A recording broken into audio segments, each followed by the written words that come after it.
Fala, meu querido, chegamos com a sétima questão aqui da UBF 2023. A gente começou a resolver, a gente deu uma pausinha para as nossas merecidas férias, mas estamos de volta aqui para ajudar você a entender um pouquinho como funcionou essa prova. E a gente chega numa questão agora um pouquinho mais elaborada, precisa de um aluno ter um conhecimento sobre geometria, um pouquinho sobre vetores, mas eu acho que você vai conseguir entender depois da gente fazer esse exercício por aqui. Beleza? Então, bora lá. Então, vamos começar a resolver esse exercício. Exercício número 7. Se você não está inscrito aqui, se inscreve, nos ajude aí cada vez mais a chegar tanta gente que está estudando física. Então, ó, três forças atuam sobre um corpo em equilíbrio estático. Vê na figura. Então, ó, tem essa figurinha aqui, tem uma força F1 para cá, uma F2 para cá e uma F3, e existem ângulos entre eles.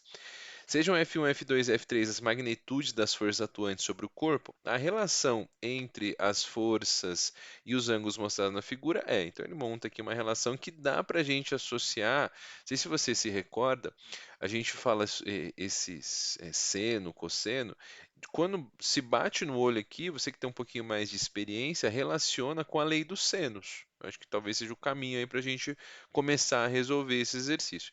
Então ele fala assim. Aqui eu destaco aqui, antes de dar continuidade, que as três forças atuam em um equilíbrio estático.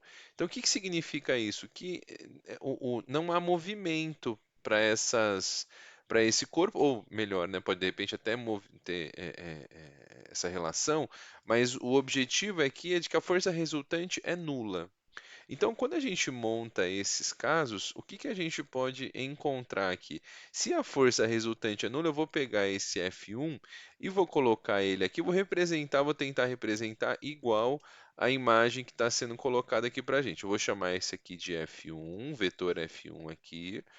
Aí em seguida tem o vetor F2, vamos tentar representar ele aqui também, ó. Um vetorzinho para cá, F2 aqui. Esse é o F2. E nós também vamos ter o vetor F3 aqui, ó, que está representado. Estou fazendo a representação, ele está vindo para cá também. E ele está fechando esse sistema aqui de vetores. Então temos três vetores, cada um representado. Eu só reorganizei ele para formar um triângulo. E isso é bem interessante, por quê? Porque aqui, fechando um triângulo, e é para fechar mesmo, porque como está em equilíbrio estático, as somatórias dos vetores têm que dar zero.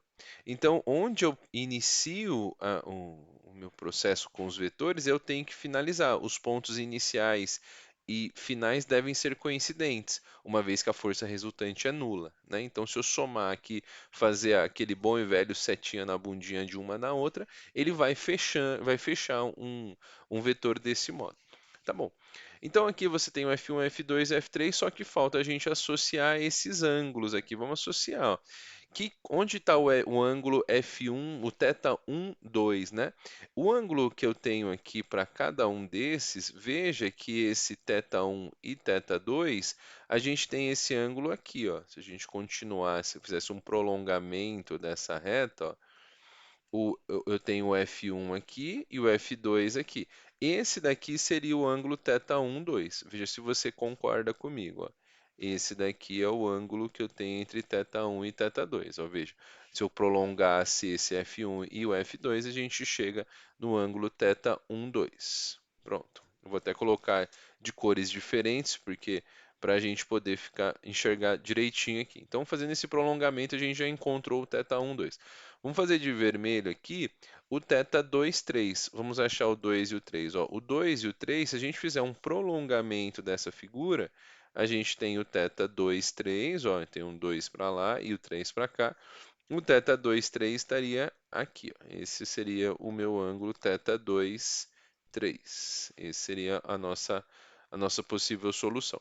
E por último aqui, entre o 1 e o 3, novamente a gente vai fazer um prolongamento. Vamos colocar de verde aqui. Ó. Então a gente faz o prolongamento dele. Se a gente continuasse aqui, né, acho que é melhor a gente representar, fazer o prolongamento aqui, para ser mais coerente essa figura, né?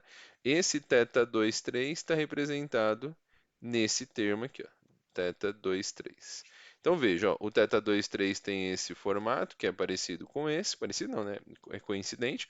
O 1, 2 tem esse formato aqui, que é coincidente com esse, e o θ23 tem esse formato que é coincidente aqui com esse.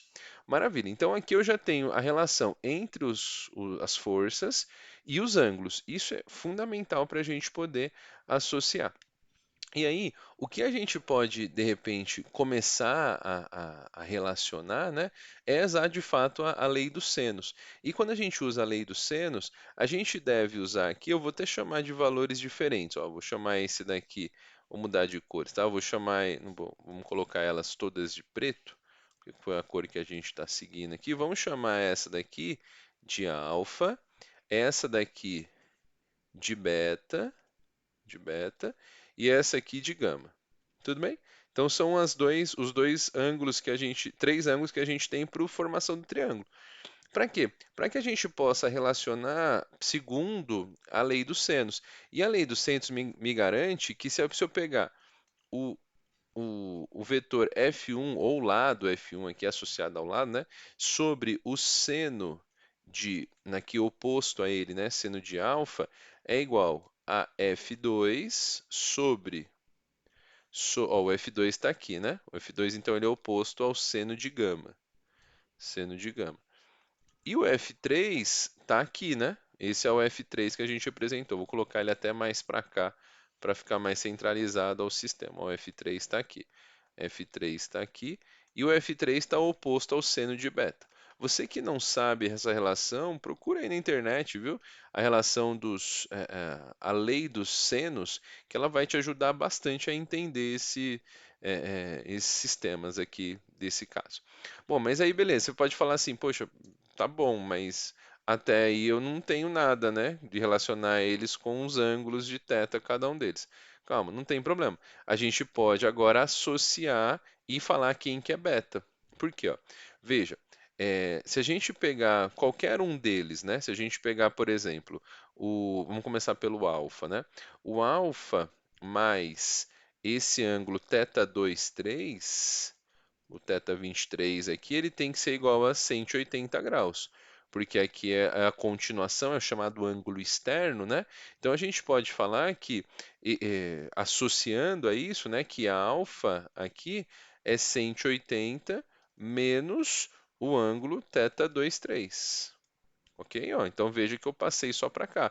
Eu posso fazer isso para todos. Se eu pegar, por exemplo, o ângulo beta mais o θ 12 é igual a 180 do mesmo modo. Assim, o beta vai ser 180 menos θ 12. Maravilha. E por último, a gente pode associar ao gama, o gama mais o θ. Aqui eu falei, acho que eu me inverti. Vamos ver o que que eu inverti aqui. Aqui, esse ângulo é o θ13, esse aqui, me perdoe. Eu chamei de θ23, esse é o θ13. Um θ13 aqui, e ele está associado ao gama, então ele vai ser mais θ13 igual a 180, e aí a gente fala que o gama é 180 menos θ13. Maravilha. Pronto, ó, aqui, o que que a gente pode dizer? Vamos achar quanto vale agora a lei dos senos. Então, quando a gente faz a subtração de um ângulo cosseno, a gente fala o seguinte, ó, vou usar até outra cor aqui para relacionar com isso. Ó.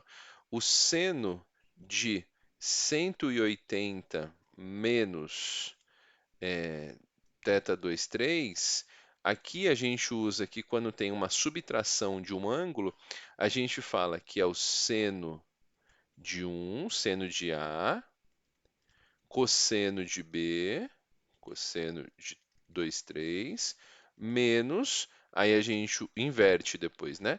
Seno de B, cosseno de A, que é o cosseno de 180. Veja o que se encontra aqui, né?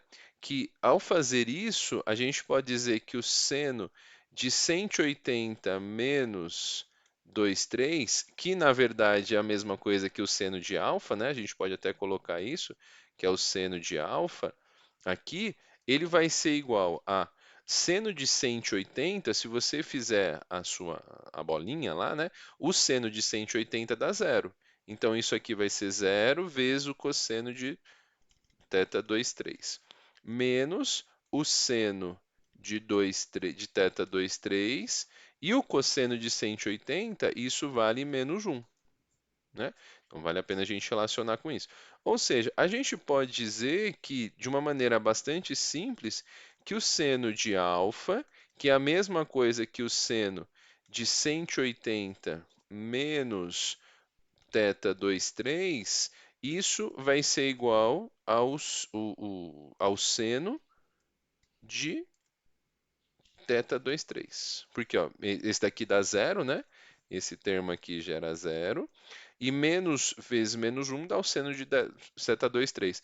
Então a gente pode substituir isso daqui por seno de θ 2, 3. Então, o que que a gente vai fechar esse exercício, né? No lugar de o seno de alfa, que a gente está falando, a gente pode substituir aqui pelo seno de θ 2, 3. Pronto. Se eu fizer a mesma coisa aqui, né? A mesma coisa para o beta, né? O beta vai ser igual ao seno de θ 1, 2. Então a gente pode colocar onde tem o seno de beta, a gente pode colocar o seno de θ 1, 2. Θ 1, 2. E por último, onde tem o seno de gama, que é isolando o gama aqui, vai ser a mesma coisa que o seno de θ 1, 3. Então, a gente vai relacionar aqui, relacionamos, encontramos uma relação. É claro que eu não vou repetir, porque basta você fazer o mesmo processo para cada um desses outros dois termos. Você vai chegar sempre nessa relação que o seno de alfa é igual ao seno de θ 2, 3, ou o seno de beta é igual ao seno de θ 1, 2, e o seno de gama é igual ao o seno de θ 1, 3. Então, basta você relacionar e fazer de novo, você vai ver que você vai chegar na mesma relação. Então, aqui a gente vai procurar agora um termo que relacione isso. Ó. A gente está falando que o F1 é igual ao seno de θ 1, 3, 2, 3, maravilha.